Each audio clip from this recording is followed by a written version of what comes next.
नमस्कार बच्चों, कक्षा 12वीं हिंदी आधार की पूरक पाठ्य पुस्तक वितान भाग 2 के जूझ पाठ के प्रश्नोत्तरों के लिए आज हम उपस्थित हैं। आप सभी का हार्दिक स्वागत है।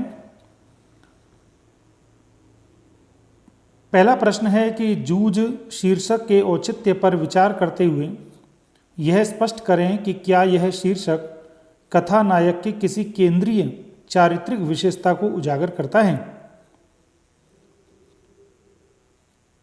केंद्रीय चारित्रिक विशेषता का मतलब कोई मुख्य विशेषता।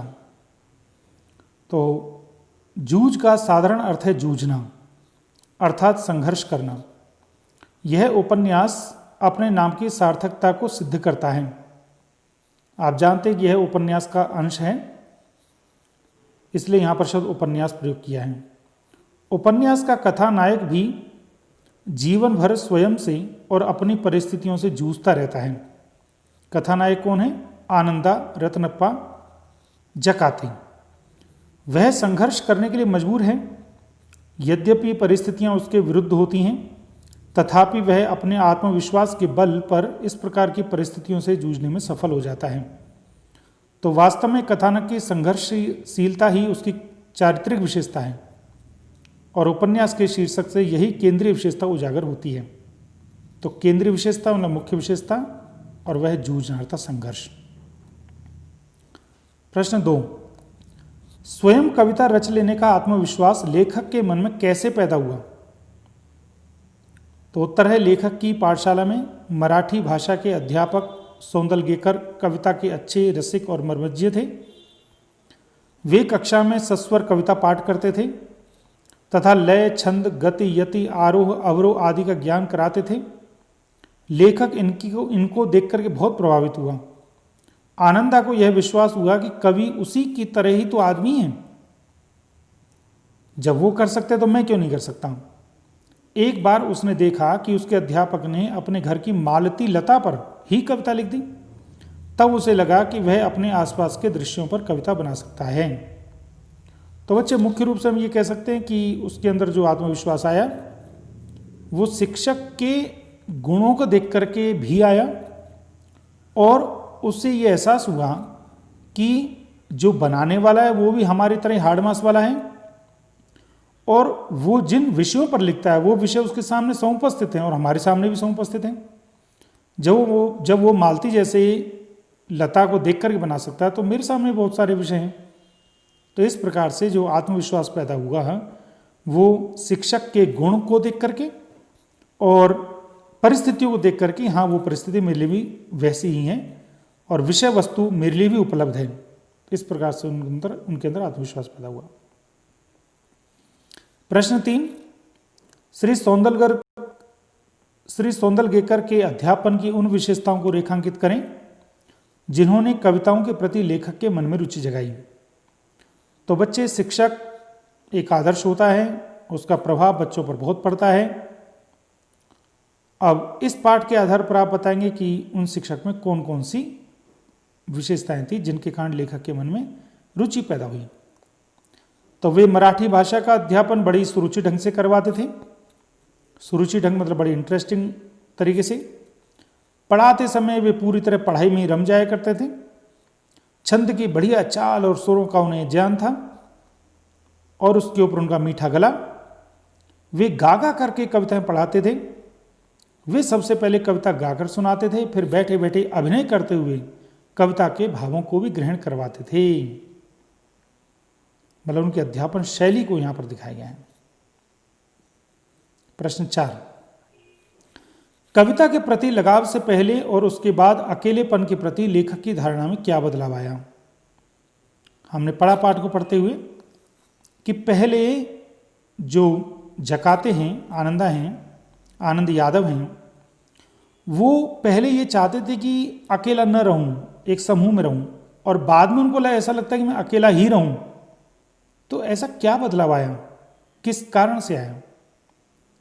तो उत्तर है, कविता के प्रति लगाव से पहले लेखक को ढोर चराते हुए, ढोर मतलब जानवर, पानी लगाते हुए, दूसरे काम करते हुए अकेलापन बहुत खटकता था।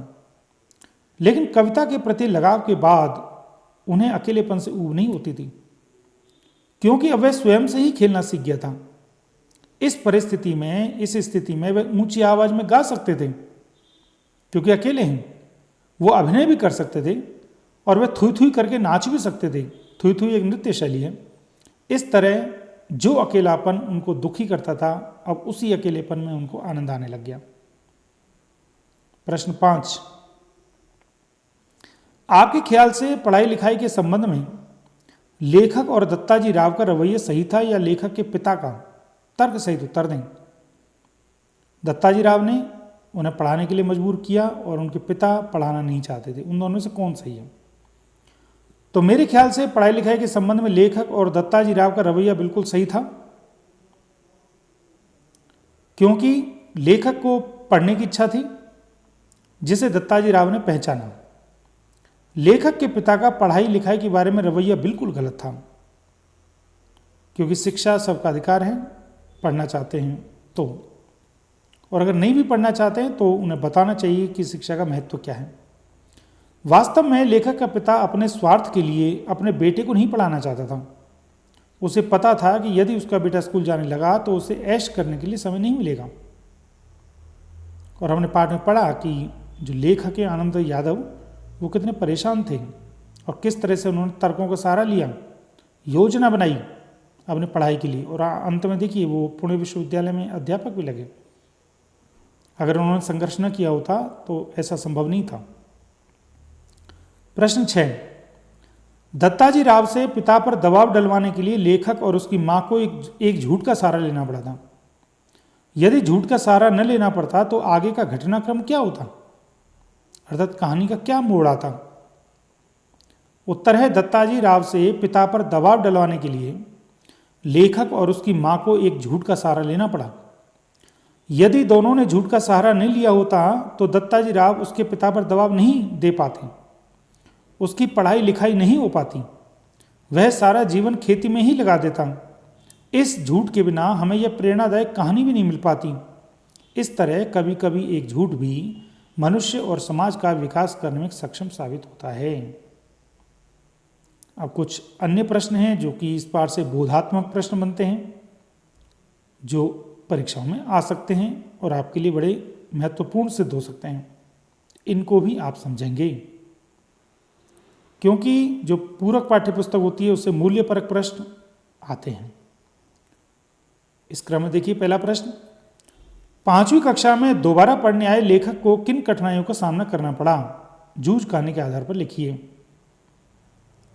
तो कौन कौन सी कठिनाइयाँ? जो लड़के चौथी पास करके कक्षा में आए थे, लेखक उनमें से गली के 2 लड़कों के सिवाय और किसी को जानता ही नहीं था।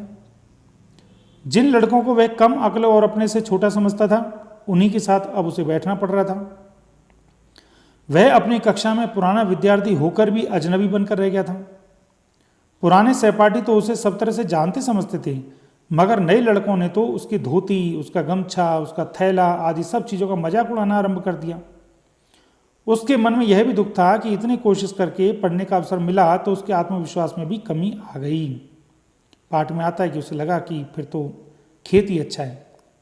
तो ये अर्थ निकलता है कि अगर कोई बच्चा हमारी कक्षा में किसी कारण से फेल होकर के बैठ जाता है या रिपीट करता है उसी कक्षा को, या किसी अन्य कारण से वो उपस्थित होता है, तो हमें ध्यान रखना चाहिए कि हम उसकी संवेदनाओं को चोट न पहुंचाएं, उसको दुख न पहुंचाएं।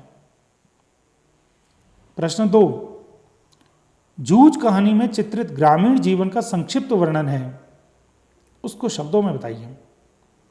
तो जूझ कहानी में ग्रामीण जीवन का यथार्थपरक चित्रण किया गया। यथार्थपरक बिल्कुल रियलिस्टिक। गांव में किसान, जमींदार आदि कई वर्ग हैं, वर्गों श्रेणी, कैटेगरी। लेखक स्वयं कृषि कार्य करता है। उसके पिता बाजार में गुड़ के ऊंचे भाव पाने के लिए गन्ने की पेराई जल्दी कराए थे। पेराई मतलब क्रश, ताकि रस निकले। गांव में पूरा परिवार कृषि कार्य में लगा रहता है, चाहे बच्चे हों, महिलाएं हों या वृद्ध हों। कुछ बड़े जमींदार भी होते हैं जिनका गांव पर काफी प्रभाव होता है। गांव में कृषक बच्चों की पढ़ाई लिखाई पर कम ध्यान देते हैं। ग्रामीण स्कूलों में बच्चों के पास कपड़े भी पर्याप्त नहीं होते हैं। बच्चों को घर और पाठशाला का काम करना पड़ता है। तो ये ग्रामीण जीवन उसमें दिखाया गया इस पाठ में। और इस सब को देख करके आपको लगा होगा कितना यथार्थपरक है, बिल्कुल ऐसा लगता है कि अपने गांव में ही ऐसा हो रहा है। प्रश्न 3, जूझ कहानी की कौन सी बात आपको सर्वाधिक प्रेरक लगी, सबसे ज़्यादा इंस्पिरेटिव लगी? तो जूझ कहानी में हमें आनंद का जुझारूपन सबसे अधिक प्रेरक लगता है। वह पढ़ना चाहता है परंतु पिता बाधक है, ऑब्स्टेकल है, बाधा पैदा करते हैं। पिता को किसी तरह दबाव डलवा कर मनाया जाता है तो आर्थिक समस्या व काम का बोझ बाधा उत्पन्न करता है। पाठशाला का अजनबी परिवेश भी उसे परेशान करता है। लेखक इन सभी विपरीत परिस्थितियों पर जुझारूपन से नियंत्रण पाता है और स्वयं को होशियार बच्चों की पंक्ति में खड़ा पाता है। प्रश्न 4, जूझ कहानी में आपको किस पात्र ने सबसे अधिक प्रभावित किया और क्यों? उसकी चारित्रिक विशेषताओं को भी बताइए। तो इसको आप खुद करेंगे क्योंकि कोई भी पात्र आपको ज़्यादा प्रभावित कर सकता है। प्रश्न 5, जूझ कहानी आधुनिक किशोर किशोरियों की जिन जीवन मूल्यों की प्रेरणा दे सकती है उनको भी बताइए।